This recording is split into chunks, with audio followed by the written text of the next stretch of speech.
G'day riders and welcome back to another video. Today's video is the good and bad news about heart rate monitors. So over the years, as smartwatches and different fitness devices like heart rate monitors have become more popular and a bit more accessible to the general public, there's a lot more riders and racers that use them. Whether before it was like the old polar ones that you could have the strap around your chest. Otherwise, now you've got like smartwatches, we've got Fitbits, we've got like Apple Watches, you've got Garmin watches, you've got Whoop straps, so you've got everything now. And you get more data than you know what to do with. So I wanted to go through the good and the bad of heart rate monitors, and then you can make a decision for yourself on whether you need one or not, or whether it's useful. Pros and cons for heart rate monitors. So we'll start with the pros first. Recovery. Okay, so great for recovery. So there's a couple of tools that you can use for recovery. You can use heart rate variability, which can be a great metric, but not all devices will track heart rate variability. And the other one is resting heart rate. So generally, if your heart rate variability increases, it means you're recovered to a higher level, you're ready to go for whatever the activity is the next day. If your heart rate variability drops and is lower, then you know that you're not as ready or not as recovered.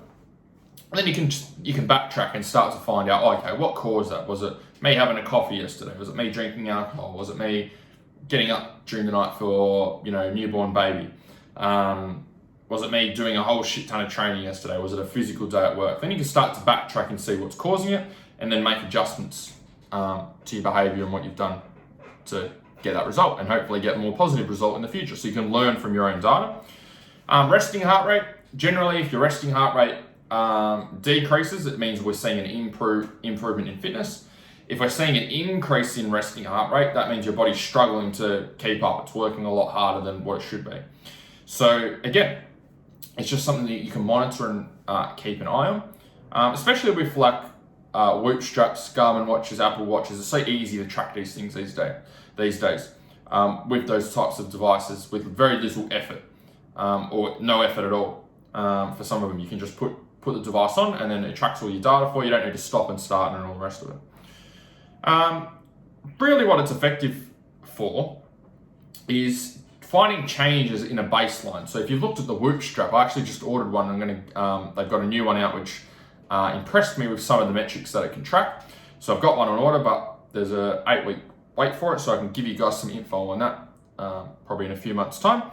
But really what these devices are used for and data is used for, it's used for changes in a baseline. So there's certain metrics. So there's all different metrics, right? So let's say, for example, heart rate variability and resting heart rate, right? Now, both of those, all things being equal, they're going to be different for everyone, okay? Everyone's resting heart rate is going to be different. Everyone's heart rate variability is going to be different. Now, it's not always a clear indicator. It's not like, oh, if I've got a lower resting heart rate than you, that automatically I'm fitter and you're less fit. And it doesn't rank like that, okay? Everyone's body is different. Everyone has a different heart rate variability. Everyone has a different resting heart rate. So you can't compare like me to you, okay, or me to someone else. You can probably get averages and rough ranges, but comparing numbers to numbers is not going to be the most effective way of using the data. The most effective way of using all this information is comparing to what's your average, what's your normal, right? So if I know my resting heart rate is 50 beats per minute, for example, each day, and I see a spike up to 60 beats per minute of resting heart rate, then I know, okay, my body's struggling with something. Maybe I could be getting sick. Maybe I've had a really bad training session, or like a really tough training session, and I need a bit more recovery time. That can be really effective. And likewise, if it goes the other way, if you see it's trending towards 40 beats per minute, you know, okay, well, maybe you're getting fitter. Your body's getting more efficient with the training that you're doing. So it's only effective there because you've got a baseline. If you know your normal is 50, then you can have a look at the deviations off each side, and then you can come to conclusions about what's caused it and whether you should take time off training, whether you can push your training harder. That's what it's really great for. But to do that, you have to obviously collect enough data to have a baseline in the first place. It's not something you can just do once and then go, oh, these are my numbers, and then start comparing it to everyone else or look at a chart. You have to be able to have a look at find out what your baseline is, and then have a look at deviations or changes from that. And that's where data can be very useful. Cons. What are the cons of heart rate monitors or smartwatches and devices altogether? First thing is they give you a shit ton of data. Okay, now we didn't have this problem even 10 years ago. We didn't have this problem where we had too much data. We probably had not enough data. The most data you could get was probably jumping on your scales, right? And weighing yourself.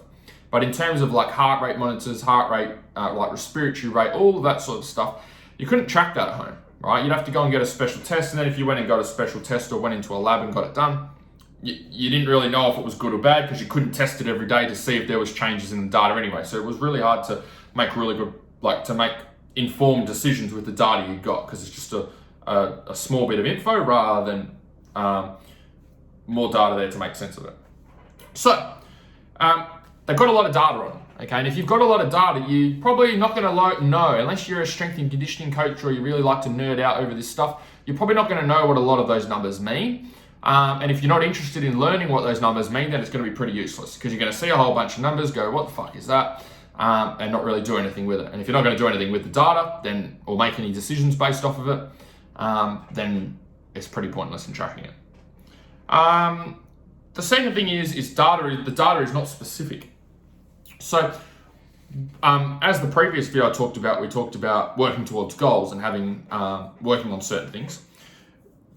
Data has to be specific to the metrics that are important for you. So if I'm trying to lose weight, if my primary goal, my absolute primary goal is to lose weight, right? And I want to get from 100 kilos down to 90 kilos, then what would be a key metric I should use? Obviously, measuring my body weight, okay? Now, measuring the amount of muscle mass I've got might not be a priority because I don't really care. My goal is to get to 90 kilos. Or measuring my resting heart rate also might not be a priority because my goal is to get to 90 kilos.